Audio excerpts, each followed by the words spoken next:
అవును. ఇంటర్వ్యూలు మాట్లాడటం, అవి మాట్లాడటం, ఒక మంచి నాయకుడు వస్తున్నాడు ఆంధ్ర రాష్ట్రానికి. అంటే ఇక ఈ ట్రోలర్స్ మామూలే కదా! ఆ! ఇటు ఉన్నప్పుడు అలా మాట్లాడు, అటు వెళ్ళినప్పుడు అలా మాట్లాడుతున్నావు, అది ఇది అన్నారు. నువ్వు ఏమి రాదు, మళ్ళీ మేమే వస్తాం, మళ్ళీ మా జగనే వస్తాడు అన్నారు. హ్మ్. చూస్తూ ఉండండి, హ్మ్.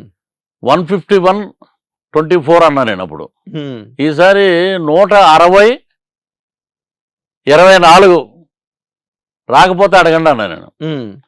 నేను మామూలుగా ఆయనతోటి అప్పుడప్పుడు కలవటం, మాట్లాడటం. నాగేంద్రబాబు గారండి మెయిన్. హుహు. నాగేంద్రబాబు.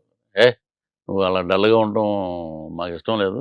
నీ కోవిడ్ వచ్చినప్పుడు ఎందుకు అక్కడ మా దగ్గరికి రా అని చెప్పి వాళ్ళే పిలిచి నాకు అన్ని రకాలుగా నన్ను ఆదుకుని, నన్ను ఒక మనిషిగా నిలబెట్టిన వ్యక్తి ఎవరంటే నాగేంద్రబాబు.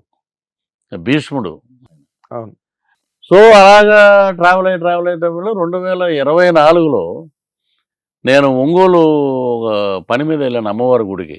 హ్మ్. ఇమ్మీడియేట్‌గా రేపు పవన్ కళ్యాణ్ గారు రమ్మంటున్నారండి అన్నారు.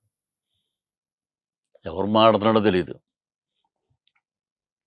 ఒంగోలు నుంచి రేపెందుకు నైటే కొట్టేద్దాం పదండి అని వెళ్ళిపోయాం అక్కడికి. అక్కడే ఉండి పొద్దున్న ఆయన రాగానే కండువా. ఆయన ఒక గంట మాట్లాడాడు. ఇప్పుడు మీరు నేను ఎలా కూర్చున్నామో అలా మాట్లాడాడు. అబ్బా! ఎవ్వరూ లేరు రూమ్‌లో. మేమిద్దరమే. హ్మ్. మీ సిద్ధాంతాలు నచ్చినాయండి. 25 కేజీల బియ్యం కోసం కాదు మనం అరువులు చాచటం. 25 ఏళ్ల మన బిడ్డల భవిష్యత్తు కోసం మనం పాటుపడాలి. ఈ